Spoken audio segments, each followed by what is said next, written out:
Kesi ya uhaini namba 1965/2025 inamkabili mwenyekiti wa Chama cha Demokrasia na Maendeleo Chadema ndugu Tundu Antipas Lissu iliyotarajiwa kuendelea siku ya leo hii Jumatatu ya tarehe 10 Novemba mwaka 2025 katika Mahakama Kuu Masjala ndogo ya jiji la Dar es Salaam imehairishwa mpaka siku ya Jumatano Novemba 12 mwaka 2025 kwa kile kilichotajwa kuwa ni kutokana na mtuhumiwa huyo kushindwa kufika mahakamani hapo kwa madai ya sababu za kiusalama, kwa mujibu wa wakili wa serikali ndugu Twaha Issa.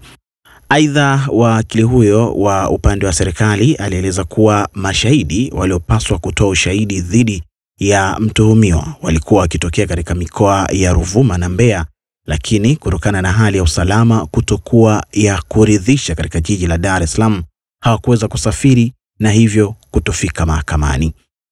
Awali upande wa Jamhuri pia uliweza kuomba hairisho la siku 14 kwa mujibu wa kifungu cha 302 cha sheria ya mwenendo wa makosa ya kijinai, ikieleza kuwa kushindwa kwa mashahidi kufika mahakamani kunatokana na sababu za kiusalama, lakini mahakama ilikubali ombi la upande wa mashtaka na kuahirisha kesi hiyo hadi Novemba 12 na sio siku 14 walizoomba. Kesi hiyo ambayo imekuwa ikifuatiliwa kwa ukaribu na wananchi, wanasiasa na wadau mbalimbali wa haki za binadamu inasikilizwa na jopo la majaji watatu wakiongozwa na Jaji Dastan Nduguru akisaidiwa na Jaji Ferdinand Kionde pamoja na Jaji James Kareyemaha. Hii ni ST Bongo, usisahau kulike, share na kusubscribe YouTube channel yetu. Ndugu Tundu Antipas Lissu akuwasilishwa mahakamani kwa kile ambacho upande wa mashtaka umedai kwamba kwa sababu za kiusalama. Lakini sisi wote tumefanikiwa kufika hapa mahakamani. Nadhani nchi yetu wa Dar es Salaam uko salama. Watu wote wameweza kusafiri, mabasi yanafanya kazi. Lakini upande wa mashtaka kwa wamesema kwamba unaomba kwamba kwa sababu za kiusalama haujaweza kumleta mwenyekiti wa Chama cha Demokrasia na Maendeleo mahakamani, kwa hiyo hakuwepo mahakamani. Na baada ya hapo upande wa mashtaka ukaomba kwamba ukaeleza mahakama kwamba wenyewe leo utakiwa uendelee na kesi yake dhidi ya mwenyekiti na utakiwa ulete mashahidi wake ambao wanatokea Songea, si wengine wanatokea Iringa, watakiwa na Mbeya waweze kuja kutoa ushahidi dhidi yake.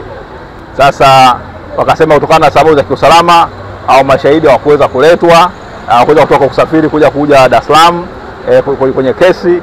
Kwa hiyo na wao waweze kujiandaa vizuri kuweza kuandaa mashahidi wao hawa waweze kutoa ushahidi. Kwa hiyo kwa sababu hiyo kwa wameomba ahirisho la wiki 2. Kwa maana hiyo tarehe 10 leo mwezi wa 11 ukiongeza wiki 2 maana yake ni siku 14, ingekuwa maana tunazungumzia tarehe 24 au 25 ya mwezi huu. Jopo la majaji wao watatu, Jaji Nduguru, Kionde na Kareyemaha, baada ya kulichakata hilo ombi wamesema kwamba hawakubaliana upande wa serikali kusema kwamba kesi iahirishwe kwa wiki 2, bali wameahirisha kwa siku 2, yani ya leo na kesho, na kwamba tarehe 12 ya mwezi wa 11 mwenyekiti wa Chama cha Demokrasia na Maendeleo ndio Tundu Antipas Lissu aletwe mahakamani na kesi iendelee, na mahakama imeamrisha kwamba ule hati ya wito wa kumuita mahakamani itolewe na aje, na upande wa mashtaka siku hiyo uendelee na kesi yake.